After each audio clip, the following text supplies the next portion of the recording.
ପାଣିରେ ବୁଡ଼ି ମହିଳାଙ୍କ ମୃତ୍ୟୁ। ରାସଗୋବିନ୍ଦପୁର ଥାନା ଅନ୍ତର୍ଗତ ସାରମୂଳା ପଞ୍ଚାୟତର ଅସ୍ତିଆ ଗ୍ରାମର ବୃଦ୍ଧା ମହିଳା ପାଣିରେ ବୁଡ଼ି ମୃତ୍ୟୁବରଣ କରିଛନ୍ତି।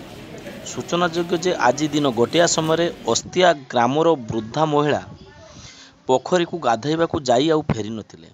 ପରେ ସ୍ଥାନୀୟ ଲୋକେ ପୋଖରୀରେ ରହି କେହି ଭାସୁଥିବା ଦେଖି ଅଗ୍ନିଶମ ବିଭାଗକୁ ଖବର ଦେଇଥିଲେ। ଅଗ୍ନିଶମ ବିଭାଗ ପହଞ୍ଚି ପାଣିରେ ଭାସୁଥିବା ମହିଳାଙ୍କୁ ଉଦ୍ଧାର କରି ରାସଗୋବିନ୍ଦପୁର ମେଡିକାଲକୁ ନେଇଥିଲେ। କିନ୍ତୁ ସେଠାରେ ଉକ୍ତ ବୃଦ୍ଧ ମହିଳାଙ୍କୁ ଡାକ୍ତର ମୃତ ଘୋଷଣା କରିଥିଲେ। ମୃତ ମହିଳା ଜଣକ ହେଉଛନ୍ତି ଅସ୍ତିଆ ଗ୍ରାମରେ ଫୁଲମଣି ହେମ୍ବ୍ରମ ବୋଲି ଜଣାପଡ଼ିଛି।